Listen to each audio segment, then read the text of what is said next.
पेड़। एक बार की बात है, गंगापुर गांव में एक किसान रहता था जिसका नाम था महावीर।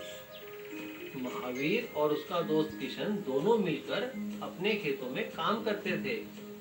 एक दिन महावीर ने किशन से कहा, अरे भाई किशन, समझ नहीं आता, हमारी सारी फसल खराब हो जाती है।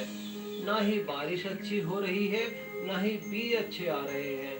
पता नहीं ऐसा कब तक चलेगा। लगता है कोई और काम ढूंढना पड़ेगा। महावीर, तुम फिक्र मत करो, देखना हमारे दिन भी जरूर बदलेंगे। अरे नहीं यार किशन, मैं सोचता हूँ जंगल जाकर थोड़ी लकड़ियाँ काट लाऊं, थोड़े पैसे तो बन जाएंगे। नहीं नहीं महावीर, ऐसा मत करना। हमारे जंगल में कोई भी सूखा पेड़ नहीं है और हरे पेड़ तो काटने भी नहीं चाहिए। अरे नहीं नहीं यार किशन, कोई बात नहीं, मैं तो जरूर जाऊंगा।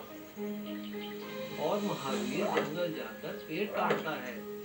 उसे हरे पेड़ काटते हुए देखकर उसका बेटा अपने पिताजी से कहता है, पिताजी पिताजी, हमें हरे पेड़ नहीं काटना चाहिए।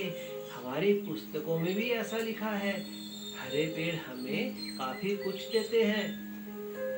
महावीर ने अपने बेटे को डांटा, जा जा जाकर पढ़ाई कर, ऐसा नहीं करूंगा तो घर कैसे चलेगा। अगले दिन महावीर फिर जंगल में जाता है पेड़ काटने। तभी वह देखता है कि वहाँ एक सोने का पेड़ है। वह उसे देखकर हैरान हो जाता है, लेकिन उस पेड़ के नीचे एक ऋषि बैठे थे। स्वामी जी, आपकी तपस्या भंग करने के लिए मुझे क्षमा कीजिए।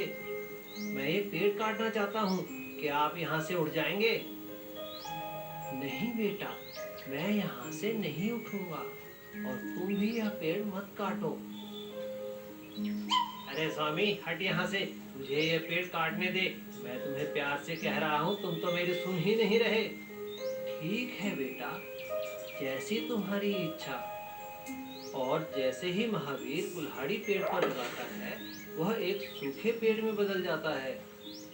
काफी दिनों बाद भी जब महावीर घर नहीं लौटा, तो उसकी पत्नी किशन के पास मदद के लिए जाती है।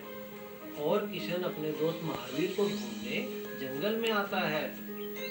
वहाँ उसे फिर वही सोने का पेड़ दिखाई देता है और वह स्वामी जी वहाँ बैठे हुए दिखाई देते हैं।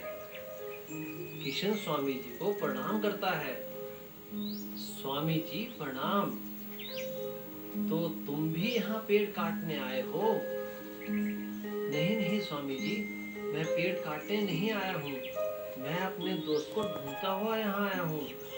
1 हफ्ता हो गया है, उसकी पत्नी और बेटा उसका घर पे इंतजार कर रहे हैं। किशन की बात सुनकर स्वामी जी ने अपना कमंडल किशन को दिया और कहा, लो बेटा, इस कमंडल में से जल सभी सूखे पेड़ों पर छिड़क दो, क्योंकि ये सारे लकड़हारे ही हैं। और किशन सभी पेड़ों पर जल छिड़कता है। जल छिड़कते ही सारे सूखे पेड़ इंसान बन जाते हैं। वह सभी स्वामी जी को प्रणाम करते हैं, धन्यवाद करते हैं और कसम उठाते हैं कि हम कभी हरे पेड़ नहीं काटेंगे। इसीलिए तो कहते हैं कि हमें पर्यावरण को कभी नुकसान नहीं पहुंचाना चाहिए।